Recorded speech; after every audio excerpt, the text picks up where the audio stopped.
নমস্কাৰ টেক অসমৰ নতুন এটা ভিডিঅ'লৈ আপোনালোক সকলোকে স্বাগত জনাইছোঁ। যোৱাকালি শিক্ষামন্ত্ৰী ৰণোজ পেগু ডাঙৰীয়া নেখেল বড়ো ছাত্ৰ সন্থা আৰু বড়ো সাহিত্য সভাৰ প্ৰতিনিধিবৰ্গৰ সৈতে বিটিআৰ আৰু বিটিআৰৰ বাহিৰৰ বড়ো মাধ্যমৰ বিদ্যালয়ৰ মূল শৈক্ষিক বিষয়ৰ ওপৰত গুৰুত্ব আৰোপ কৰি এখন গঠনমূলক আলোচনাত বহে সকলো। সেই আলোচনাত কি কি বিষয় উত্থাপন কৰা হৈছে আৰু কিয় সেই আলোচনাখন হৈছে গোটেইখিনি আজিৰ ভিডিঅ'টো জনাই আছোঁ। আপোনালোকে ভিডিঅ'টো শেষলৈকে চাব।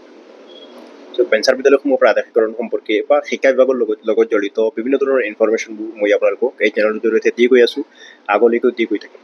যদি এতিয়াও আপোনালোকে চেনেলটো ছাবস্ক্ৰাইব কৰা নাই তেতিয়াহ'লে চেনেলটো ছাবস্ক্ৰাইব কৰি কাষত থকা বেল আইকনটো প্ৰেছ কৰি ৰাখিব পাৰে। এনে কৰিলে যেতিয়া যিবিলাক ইনফৰমেশ্যন আহে মই আপোনালোকক চেনেলটোৰ জৰিয়তে দিম, আপোনালোকে ইনফৰমেশ্যনবোৰ আগতীয়াকৈ পাব। আহক ভিডিঅ'টো আৰম্ভ কৰোঁ। আজি জনতা ভৱনত মানে এই বিষয়টো শিক্ষামন্ত্ৰীয়ে নিজা ছ'চিয়েল মিডিয়াত শ্বেয়াৰ কৰিছে। আজি জনতা ভৱনত নেখেল বড়ো ছাত্ৰ সন্থা আৰু বড়ো সাহিত্য সভাৰ প্ৰতিনিধিবৰ্গৰ সৈতে বিটিআৰ আৰু বিটিআৰৰ বাহিৰৰ বড়ো মাধ্যমৰ বিদ্যালয়সমূহৰ মূল শৈক্ষিক বিষয়ৰ ওপৰত গুৰুত্ব আৰোপ কৰি এক গঠনমূলক আলোচনাত অংশগ্ৰহণ কৰে শিক্ষামন্ত্ৰী ৰণোজ পেগু ডাঙৰীয়া। আৰু সেই গঠনমূলক আলোচনাত মূল বিষয়সমূহ এনেধৰণৰ: বড়ো মাধ্যমৰ বাবে বিশেষ টেট পৰীক্ষা অনুষ্ঠিত কৰা। জেনেৰেলি আমি জানো যে টেট সকলোৰে কাৰণে থাকে, কিন্তু তেখেতসকলে স্পেচিয়েল বস্তু এড কৰিছে যে বড়ো মিডিয়ামৰ কাৰণে স্পেচিয়েল টেটৰ ব্যৱস্থা কৰিব লাগে। 2 নম্বৰ বিষয় হৈছে বিদ্যালয় আৰু মহাবিদ্যালয়ৰ প্ৰাদেশিকৰণ। যিবোৰ বঞ্চিত বিদ্যালয় আছে সেই বিদ্যালয় এতিয়াও বঞ্চিত হৈ আছে প্ৰাদেশিকৰণৰ পৰা।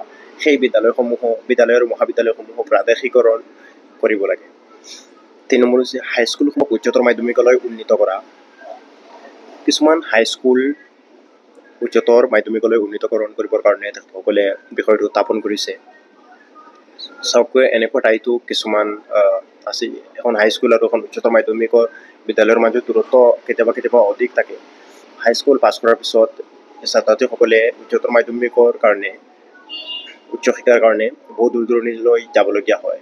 সকলে এইটো উত্থাপন কৰিছে যে হাইস্কুলসমূহক উচ্চতৰ মাধ্যমিকলৈ যদি আপগ্ৰেড কৰি দিয়া হয় তেতিয়াহ'লে সেই ছাত্ৰ ছাত্ৰীসকলৰ কাৰণে সুবিধা হ'ব। চাহ বাগিচা আদৰ্শ বিদ্যালয়ৰ আৰ্হিত বিটিআৰত নতুন বড়ো মাধ্যমৰ আদৰ্শ বিদ্যালয় স্থাপন কৰা। 5 নম্বৰটো হৈছে বড়ো মাধ্যমৰ শিক্ষক নিযুক্তি। 6 নম্বৰ বড়োলেণ্ড বিশ্ববিদ্যালয়ৰ ওদালগুৰি চৌহদ স্থাপন কৰা। আগন্তুক সময়ত এই বিষয়সমূহৰ কাৰ্যকৰীকৰণৰ ক্ষেত্ৰত ৰাজ্য চৰকাৰ প্ৰতিশ্ৰুতিবদ্ধ।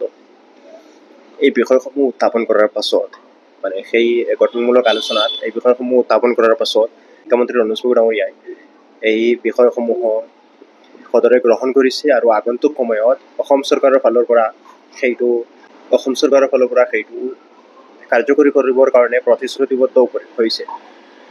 এইটোৱে আছিলে আজিৰ ভিডিঅ'। যদি ভিডিঅ'টো ভাল পাইছে লাইক কৰিব, শ্বেয়াৰ কৰিব পাৰে। চেনেলটো যদি প্ৰথমবাৰৰ কাৰণে আহিছে তেতিয়াহ'লে চেনেলটো ছাবস্ক্ৰাইব কৰি বেল আইকনটো প্ৰেছ কৰে। ভিডিঅ'টো শেষলৈকে চোৱাৰ বাবে ধন্যবাদ। জয় অসম।